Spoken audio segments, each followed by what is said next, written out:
Cool. All right, we're back here at Top Deck City. My name is Grim, and we got our, I guess, our final product here of the Chaos Commander deck building. Hello, Cypress. Anyway, so Rutha, Mercurial Artist, is our commander, and she's 3 mana for 1/4 Orc Shaman legendary creature, and it's pay 2, return Rutha. Oh, hi Cypress. Hey, little baby. So return Rutha, Mercurial Artist, to its owner's hand. Copy target instant or sorcery spell you control. You may choose new. Oh, all right, buddy, you gotta go. you may choose new targets for the copy. So these are the creature spells that I kept from the packs. So Rutha, Firebrand Archer, which I thought was a definite. Gutter Snipe, so good for this. Library Larcenist. I like the fact that it was a Merfolk and a Rogue, and when it attacks, you draw a card. So, and these creatures, you'll notice they all have relatively low power, and that comes into play with some other cards I added. All right, Riverwise Augur. There's a battlefield, draw 3 cards, and put 2 cards from your hand on top of your library in any order. Not super great, but, you know, he's a brainstorm. Pilgrim's Eye. Skittering Surveyor.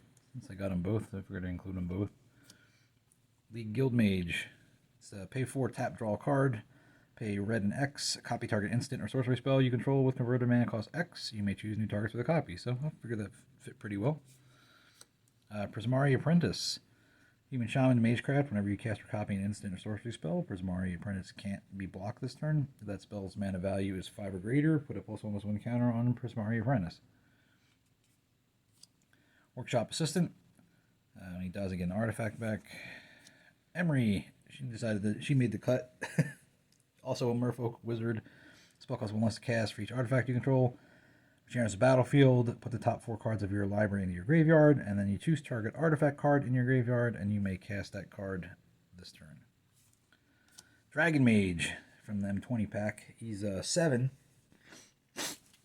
and he's a 5/5 flying, and when he deals combat damage to a player, each player discards their hand and draws 7. I thought that was pretty sweet. And then Crimson Fleet Commodore, 4 mana, 5/2 trample, and when he enters the battlefield, you become the monarch. So those were the creatures that I kept from the packs I opened. These were the ones I added from my own collection. Shipwrecked Owlser. It's a 3/3 Prowess Merfolk Wizard. When it enters the battlefield, you can return an instant sorcery card from your graveyard to your hand. Bergi, God of Storytelling. Whenever you cast a spell, you add 1 red, and then you don't lose that mana steps and phases end. And then creatures you control can boast twice. That's really irrelevant. And then this other ability is discard a card, exile top 2 cards of your library. You may play those cards this turn. So I really just want her for the extra mana, so I can just keep chaining spells. Augur of Bolus. Merfolk Wizard enters the battlefield. Look at the top 3 cards of your library. Reveal an instant or sorcery card from among them and put it into your hand. Put the rest in the bottom of your library in any order. Storm Kiln Artist. Figured to give this guy a shot. 4 mana, 2/2 Dwarf Shaman. He gets +1/+0 for each artifact I control, but whenever you cast or copy an instant or sorcery spell, you create a treasure token. So that's a good deal. Impulsive Pilferer.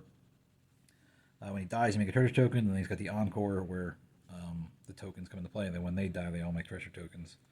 A little bit of ramp. Young Pyromancer. I thought he was kind of an obvious choice. Whenever you cast an instant or sorcery spell, make a 1/1 red elemental creature token. And then I thought this girl would be cool. I never used her before.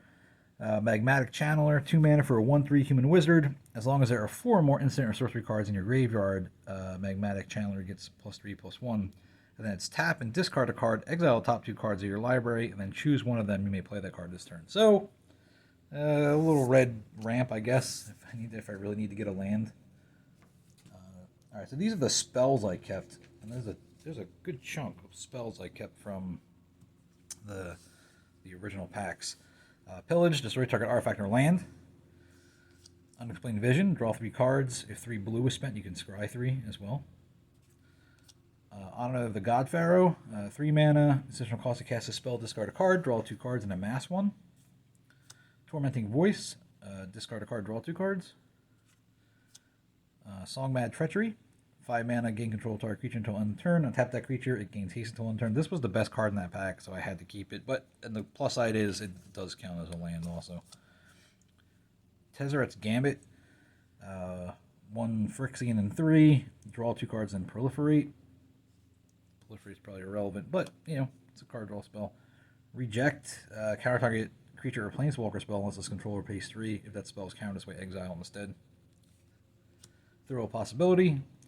As additional cost to cast a spell, discard a card and draw 2 cards.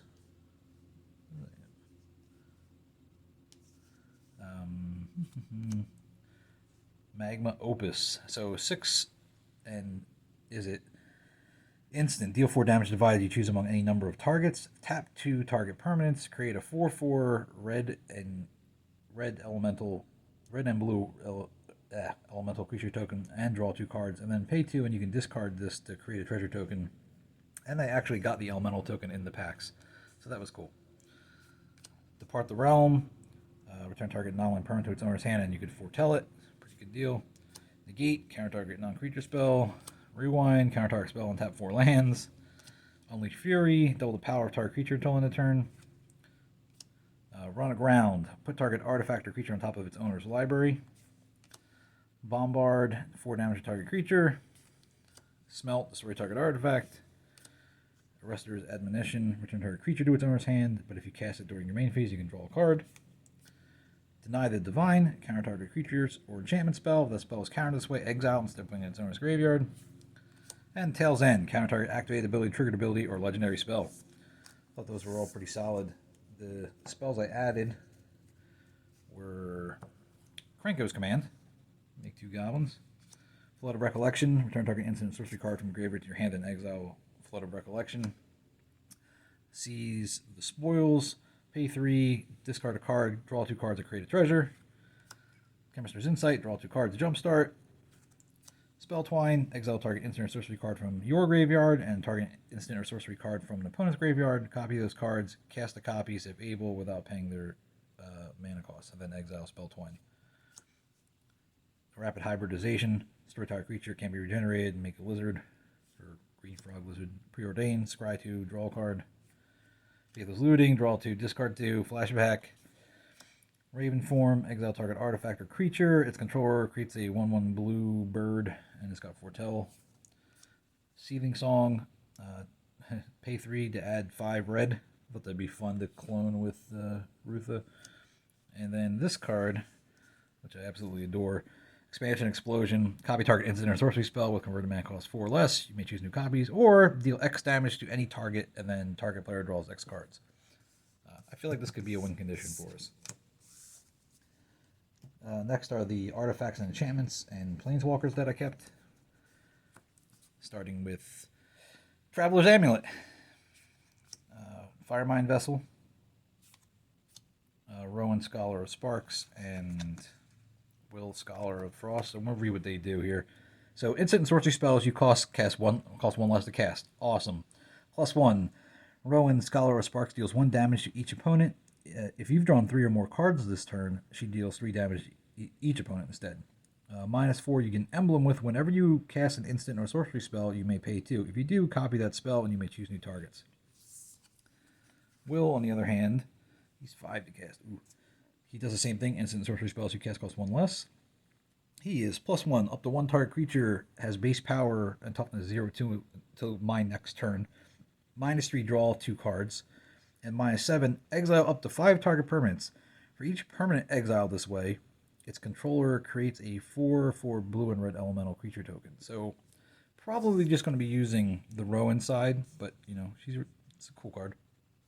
I decided to keep the Kiora Best Sea God on the off chance that I have a really wide board and I can tap down all non-land permanents target opponent controls and then swing for lethal. And that theft effect to steal a commander is always nice. And then Weaponize the Monsters I thought was a pretty good card from Ikoria. That's pay 2, sack a creature, deal 2 damage to any target.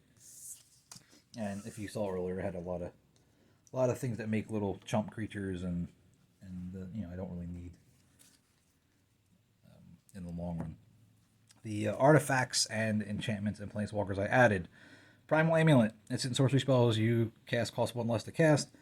Whenever you cast an instant or sorcery spell, put a charge counter on Primal Amulet. Then if there are 4 more charge counters on it, you may remove those counters and transform it.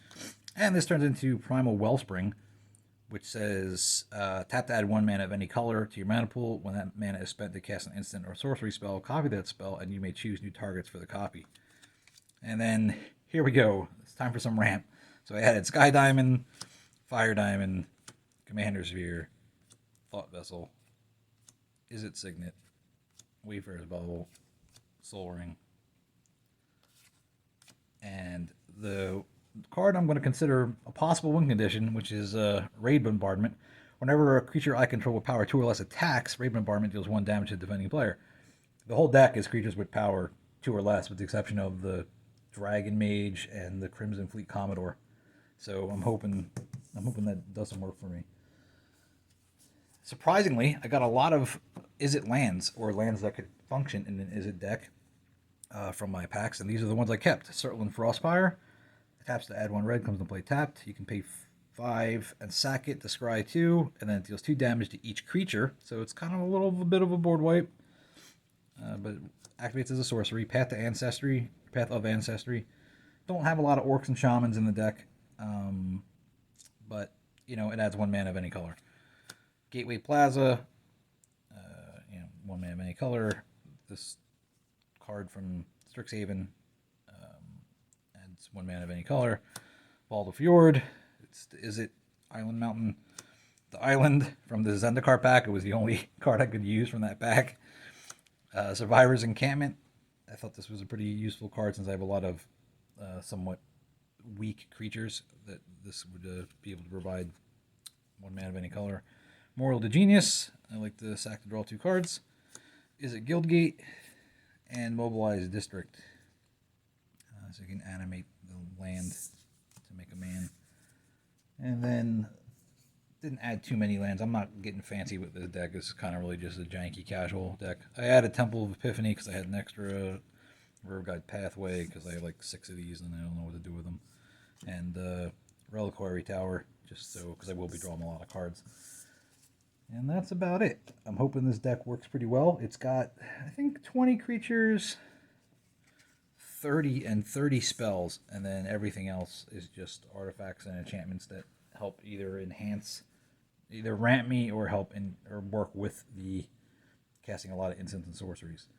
I think the deck is going to be very political in that I'm going to try to talk my way out of a lot of situations.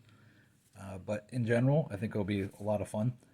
On a side note, I do think that I will be able to kill somebody with this card. I've done it before. You just double the power of target creature until the end of the turn. Somebody's going in, thinking like, all right, I'll let it through for 5, and then it turns into 10. And then, they've already had some commander damage or their life is low. Card's pretty sneaky because you don't have to target a creature you control. So, anyway, I hope you enjoyed this, and see you later.